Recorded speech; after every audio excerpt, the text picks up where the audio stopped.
तो दोस्तों हम फिर से लेकर आ चुके हैं आप लोगों के लिए शाम की सभी ताज़ा और बड़ी खबरें। एक एक कर आपको सारी खबरों की जानकारी देंगे आज देश दुनिया में क्या कुछ हो रहा है। दरअसल दोस्तों सबसे पहली जो बिग ब्रेकिंग निकल है, रवीश कुमार का मोदी सरकार पर बड़ा हमला। बोले सरकार की ताल पर नाचो, अभी तो पत्रकार नंगे हुए हैं, अभी धीरे धीरे कर दोस्तों पाठक और दर्शकों का भी नंबर आएगा। इसके बारे में आपको बताएंगे। वहीं पर अगली बिग ब्रेकिंग में हम आपको बताएंगे दोस्तों राहुल गांधी का केंद्र सरकार के ऊपर बड़ा हमला। बोले बीजेपी करती है ध्रुवीकरण की राजनीति, जी हां, हमें सत्ता में कोई दिलचस्पी नहीं है। इसके बारे में आपको बताएंगे। वहीं पर अगली बिग ब्रेकिंग में हम आपको बताएंगे दोस्तों, जी दरअसल आपको बता दें मोदी ने कैसा आत्मनिर्भर भारत बना दिया है जहां पर आतंकवाद पसर रहा है। जी हां, भगवाधारी मस्जिदों पर चढ़कर दोस्तों झंडे लगा रहा है। बताएंगे कैसे एक मस्जिद पर चढ़कर बकायदा भगवा झंडे लगाए गए। वहीं पर अगली बिग ब्रेकिंग में हम आपको बताएंगे दोस्तों अरविंद केजरीवाल ने बोला बीजेपी के ऊपर बड़ा हमला। बोले फिलहाल भारतीय जनता पार्टी को लगता है डर, हमारे जो हम लोगों को निकाल देते हैं, हम उन लोगों को भारतीय जनता पार्टी देती शरण। इसके बारे में भी आपको बताएंगे। वहीं पर दोस्तों अगली बड़ी खबर में हम आपको बताएंगे दोस्तों पेट्रोल पंप पर लगाए गए मोदी, अमित शाह और स्मृति ईरानी के फोटो, मचा हड़कंप। इसके बारे में भी आपको बताएंगे। वहीं पर अगली बिग ब्रेकिंग में हम आपको बताएंगे दोस्तों, जी दरअसल आपको बता दें भारतीय जनता पार्टी को लगेगा एक और बड़ा झटका। जी नीतीश कुमार छोड़ेंगे साथ। इसके बारे में भी आपको आराम से बताएंगे। वहीं पर अगली बड़ी खबर में हम आपको बताएंगे दोस्तों, जी दरअसल आपको बता दोस्तों अब कर्नाटक में ड्राइवरों पर गिरी गाज। भगवाधारियों ने जो है एक फरमान जारी किया है कि मुस्लिम ड्राइवरों के साथ ना जाएं, हिंदू ऑटो में भगवा झंडा लगाएं। इसके बारे में आपको बताएंगे। वहीं पर अगली बड़ी खबर में हम आपको बताएंगे दोस्तों, जी दरअसल आपको बता दें लगातार दोस्तों पेट्रोल डीजल के बढ़ते दाम को लेकर आज तक पर एक लाइव डिबेट हो रही थी। आम जनता कैसे खर्चे चलाए दोस्तों आत्मनिर्भर भारत पे। लड़के ने ऐसा जवाब दिया बीजेपी के प्रवक्ता को कि बोलती ही बंद हो गई। जी हाँ, बताएंगे कौन था वो बीजेपी का प्रवक्ता। तो सारी खबरें फटाफट अंदाज में देंगे, एक एक कर देंगे। फिलहाल चलिए बढ़ते हैं सबसे पहली और सबसे बड़ी खबर की ओर। दरअसल दोस्तों आपको बता दें भारतीय जनता पार्टी के ऊपर जमकर गरजे रवीश कुमार। बोले फिलहाल नाचो नाचो की ताल पर नाचो, क्या बेहतरीन गाना, दो लोग एक साथ नाचो। रवीश कुमार ने कटाक्ष करते हुए कहा कि अभी तो सिर्फ पत्रकारों के ही कपड़े उतरे हैं, पत्रकार ही नंगे हुए हैं। अभी तो देखिए इसके बाद पाठकों और दर्शकों का भी नंबर आएगा। यानी कि दोस्तों रवीश कुमार सर का कहना है कि जो पाठक है पढ़ाने वाले उनको भी नंगा कर दिया जाएगा और जो देखने वाले दर्शक हैं उनको भी नंगा कर दिया जाएगा सरकार द्वारा। आप समझिए दोस्तों ये रवीश कुमार सर ने इसलिए किया ये ट्वीट। आपने देखा होगा परसों कुछ पत्रकार की अवस्था ऐसी नंगी हालत में फोटो वायरल हुई, जिसके बाद दोस्तों काफी कुछ सरकार पर लानत मलामत भेजी लोगों ने। क्योंकि दोस्तों जब पत्रकार के साथ ये किया जा सकता है पुलिस द्वारा, तो आप समझिए आम जनता के साथ बेचारों के साथ क्या किया जाता होगा। धोखेधड़ी के केस लगा दिए जाते हैं, झूठे तरीके से उनको गिरफ्तार कर लिया जाता है, और भी कई ऐसी चीजें दोस्तों जो पुलिस वाले करते हैं। और सरकार क्या कर रही है दोस्तों, नए नए कानून लाकर पुलिस को राक्षस बनाने की कोशिश कर रही है। क्योंकि यूं ही दोस्तों पुलिस की हालत हमने और आपने देखी है। एक आम जनता के साथ पुलिस किस तरीके से व्यवहार करती है, या आपने अगर ना देखा हो तो मैं बताता हूं दोस्तों। हमने कई वीडियो बताए आपको कैसे पुलिस आम जनता को गाली बक देती है बिना सोचे समझे, उस पर हाथ उठा देती है बिना सोचे समझे। अगर एक बुजुर्ग है तो उसको भी मार दिया जाता है, हाथ उठा दिया जाता है। किसको दोस्त इन लोगों को किसने इतनी इजाजत दी कि आप बिना किसी जांच के, बिना किसी चीज के किसी के ऊपर भी आप हाथ उठा दो। ये पुलिस वालों को किसने दी है दोस्तों पावर, अमित शाह और मोदी ने। आप समझिए ये लोग एक और बिल लेकर आए जिसमें अब तो दोस्तों पुलिस को राक्षस बनाने का ही काम किया गया है उस नए बिल में। इस नए बिल में ये है दोस्तों कि आप बिना किसी शक के, बिना जो है यहाँ पर आपकी और मेरी अनुमति या फिर किसी की भी अनुमति के द्वारा इनका एक लाइव टेस्ट भी ले सकते हो आप। यानी कि दोस्तों हाथ के फिंगरप्रिंट, फोटो और न जाने क्या क्या तामझाम। आप समझिए इससे पुलिस को राक्षस बनाने की कोशिश की जा रही है। वैसे ही पुलिस का कुछ ट्रैक रिकॉर्ड अच्छा नहीं है। चलिए बढ़ते हैं और अगली बिग ब्रेकिंग की तरफ। बता दोस्तों अगली जो बड़ी खबर निकल कर आ रही, राहुल गांधी का केंद्र सरकार पर बड़ा हमला। बोले मोदी जी जो आत्मनिर्भर भारत चाहते थे वो आत्मनिर्भर भारत उनको मिल गया, जहां पर गरीबी, बदहाली और महंगाई दस्तक दे रही है। राहुल गांधी ने केंद्र सरकार पर निशाना साधते हुए कहा कि जो आत्मनिर्भर भारत की उम्मीद किया करती थी भारतीय जनता पार्टी, वो आत्मनिर्भर भारत उसे मिल चुका है। राहुल ने कहा कि आज देश में महंगाई, गरीबी और बेरोजगारी चरम सीमा पर है और देश कर्जे में डूबता चला जा रहा है। जब देश के पास पैसा ही नहीं होगा तो जाहिर सी बात है दोस्तों, रोजगार भी नहीं होगा। जब रोजगार नहीं होगा दोस्तों, तो ना ही खाने के लिए खाना होगा, ना ही पीने के लिए पानी होगा। अगर ये सब ही नहीं होगा दोस्तों, तो इंसान का जीना भी किस काम का, आप समझिए। जब इस तरीके की चीजें हों और एक सरकार ये कह दे कि फिलहाल अब हम क्या करेंगे, अब हमारे हाथ में तो कुछ रहा नहीं, तो फिर दोस्तों सरकार से उम्मीद लगाना ही बेकार। जो सरकार दोस्तों अपने मंत्रियों के घर के खजाने भर रही हो, जिन बीजेपी नेताओं की प्रॉपर्टी लगातार बढ़ती चली जा रही हो, उनसे दोस्तों और उम्मीद भी क्या की जा सकती है। प्रधानमंत्री नरेंद्र मोदी ने दोस्तों 2014 में लोगों को एक आश्वासन दिया था, एक वादा किया था कि वो देश से महंगाई का नामो निशान मिटा देंगे, देश को विश्व गुरु बना देंगे। लेकिन दोस्तों ऐसे बने विश्व गुरु। आज भी आप देखिए बीजेपी के नेता बेशर्मी से कह रहे हैं कि देश में तो महंगाई ही नहीं है, हमारा भारत सबसे अच्छे उसमें चल रहा है हालात में। अब आप समझिए दोस्तों, हमारा भारत बांग्लादेश से भी नीचे आ गया जीडीपी में, और उसके बावजूद भी बेशर्मी से बीजेपी के नेता कहते हैं कि सब कुछ चंगा सी।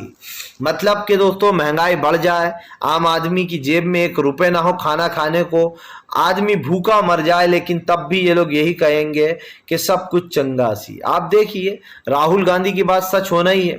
आप ही नहीं तो दोस्तों 2024 के आते आते आप देखोगे कि देश में महंगाई किस स्तर पर पहुंच जाएगी, और उसके बाद देश अंतिम सांसें ले रहा होगा।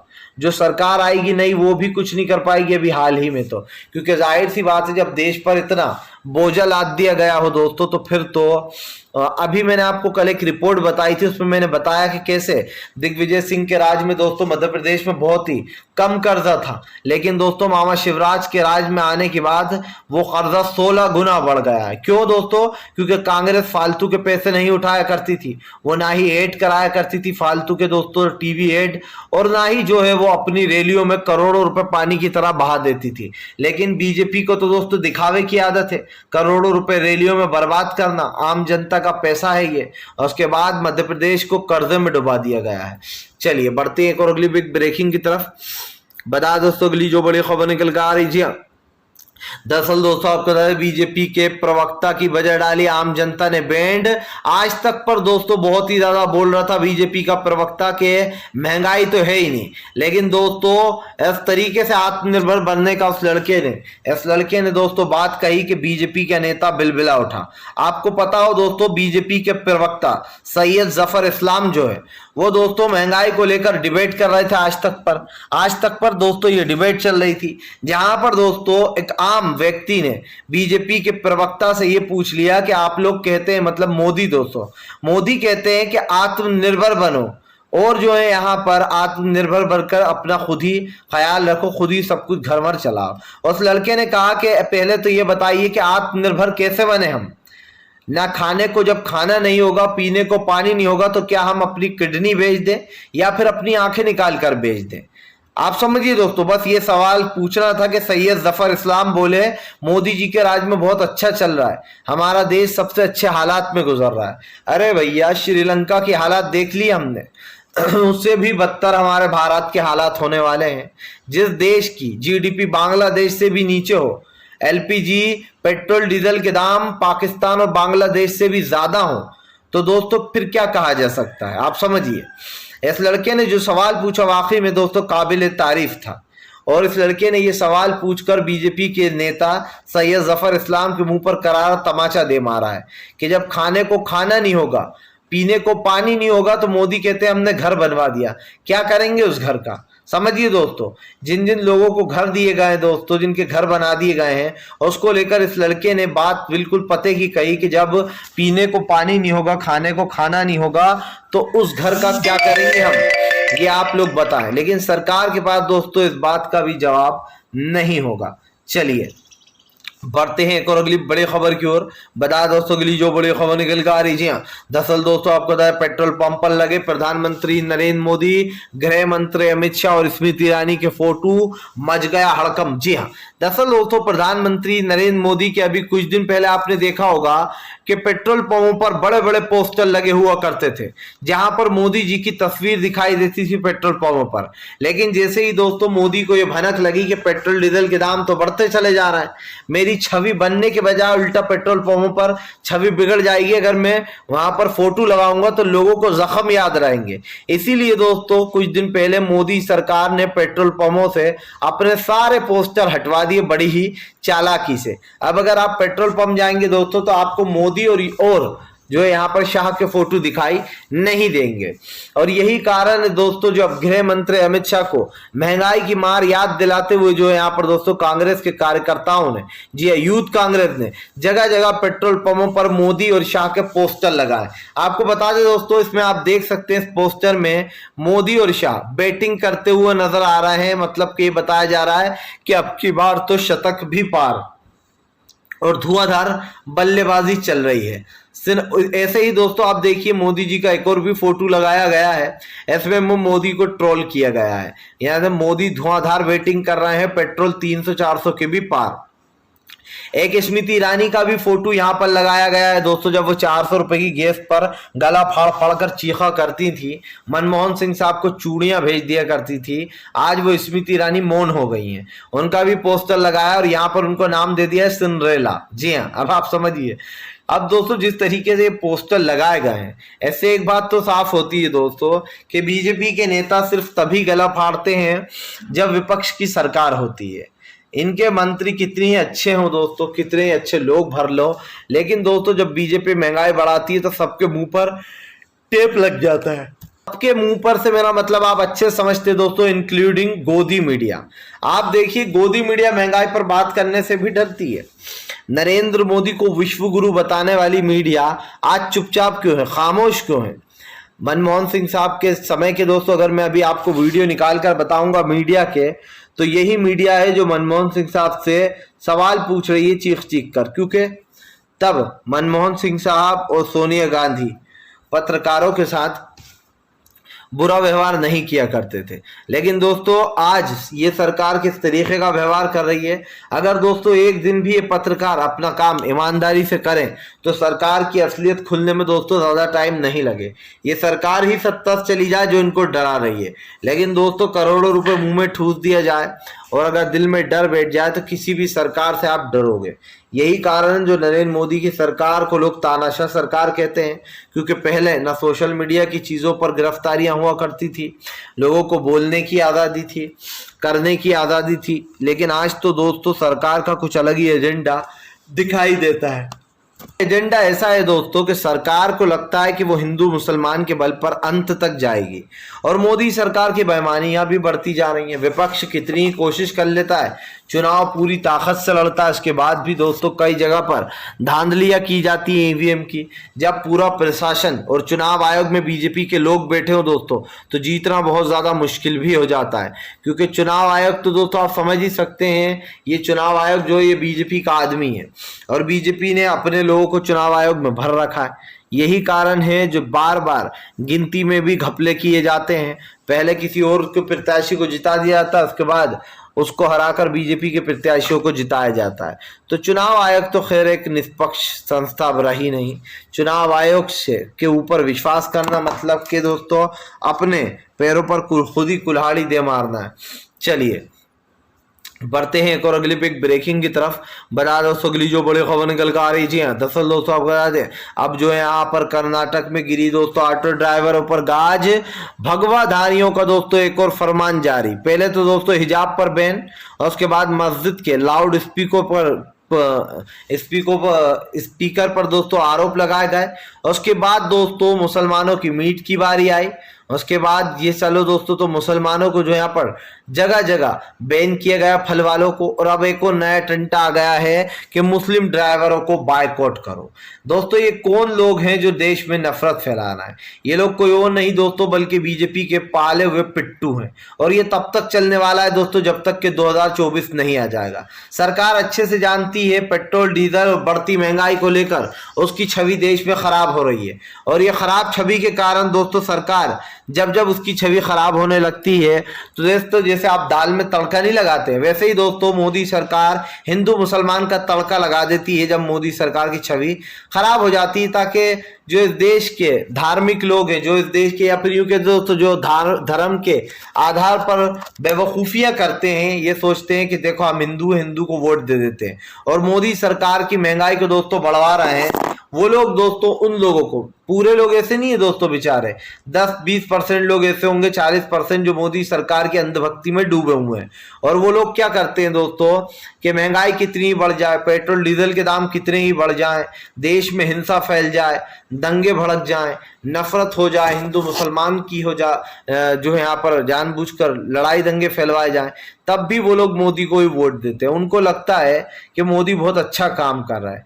जब वो लोग की सोच ऐसी है दोस्तों तो इनके बच्चों की सोच कैसी होगी आप समझिए। बड़े होकर वो भी यही बनेंगे, गुंडे मवाली। वो भी दोस्तों भगवा पहन लेंगे और उनको भी जो यहाँ पर एक समुदाय को टारगेट करेंगे। आप समझिए अगर इस तरीके की चीजें होंगी देश में तो किस तरीके का माहौल बनेगा। दोस्तों हमारे कई ऐसे हिंदू भाई हैं जो बीजेपी के खिलाफ खड़े हुए हैं और इंसानियत से खड़े हुए हैं। जानबूझकर हिंदू धर्म को बदनाम करना और भगवा रंग को बदनाम करना दोस्तों अब तो ये बीजेपी के नेताओं ने जो है यहाँ पर वो बना लिया है दोस्तों शौक। सीएम योगी का एक बयान याद आता है मुझे दोस्तों, जहां पर वो एक बार कह रहे थे कि हिंदू जो है वो कभी भी आतंकवादी नहीं हो सकता। अब आप समझिए दोस्तों ये जो कर रहे हैं ये क्या मुसलमान है? ये क्या आतंकवाद से कम है? ये तो आतंकवाद से भी बढ़कर कर रहा है। महिलाओं को रेप की धमकियां देना खुलेआम, यहां तक के दोस्तों मुसलमानों की मस्जिद पर झंडे लगा देना, चढ़ जाना। आप समझिए ये तो आतंकवाद से भी बड़ा पाप है। फिलहाल चलिए बढ़ते हैं और अगली ब्रेकिंग की तरफ। बता दोस्तों अगली जो बड़ी खबर निकल कर आ रही है, दरअसल दोस्तों आपको बता यूपी एमएलसी चुनाव में जमकर हुई धांधली, अखिलेश यादव पहुंचे चुनाव आयोग। आपको बता दोस्तों जब जब बीजेपी हारने लगती है तब तब वो लोगों को पकड़कर मारने लगती है। ये जो कहावत है बीजेपी के ऊपर फिट बैठती है, इसलिए भी बैठती है दोस्तों क्योंकि बीजेपी जिस तरीके की हरकतें कर रही है और खास कर दोस्तों बीजेपी के जो नाटक देखने को मिल रहे हैं वो आपको और हमें ये बार बार चेताते हैं कि दरअसल बीजेपी को बेईमानी की आदत लग चुकी है, भूख लग चुकी है। अब बीजेपी को लगता है कि हम तो सत्ता में हैं, किसी को भी मारेंगे, कूटेंगे, पीटेंगे और हमारा कोई कुछ नहीं बिगाड़ पाएगा। और उत्तर प्रदेश में दोस्तों डंके की चोट पर यह हो रहा है। कल किस तरीके से कई प्रत्याशियों को रोका गया दोस्तों वोट डालने से कई लोगों को, और साफ दिखाई दिया कि योगी आदित्यनाथ की गुंडागर्दी जो है वो उत्तर प्रदेश में फिर से एक बार एक्टिव हो गई है। जी हाँ, इस देश में दोस्तों कई ऐसे सीएम हैं जो कि पूरी तरीके से अपने पद का दुरुपयोग कर रहे हैं, अपने पद का दोस्तों। और ये उत्तर प्रदेश की दास्ता रही है कि जो सत्ता में रहता है दोस्तों वहां पर बीजेपी की तरफ से वो उसकी गुंडागर्दी दिखाता ही है। अब योगी आदित्यनाथ की गुंडागर्दी कल दिखाई दी। कल एमएलसी चुनाव में कई जगह धांधली हुई है, गड़बड़ी हुई है और इसको लेकर देश की जनता काफी ज्यादा गुस्से में भी है। इसलिए भी है गुस्से में दोस्तों क्योंकि देश में क्या चल रहा है ये आप और हम बखूबी देख पा रहे हैं। और अगर देश में इसी तरीके के हालात बने रहे तो यकीन मानिए दोस्तों वो दिन दूर नहीं जब आप और हम देश पे बैठे होंगे और हमें काफी अफसोस हो रहा होगा। चलिए बढ़ते हैं एक और अगली बड़ी खबर की ओर दोस्तों। फिलहाल हम आपसे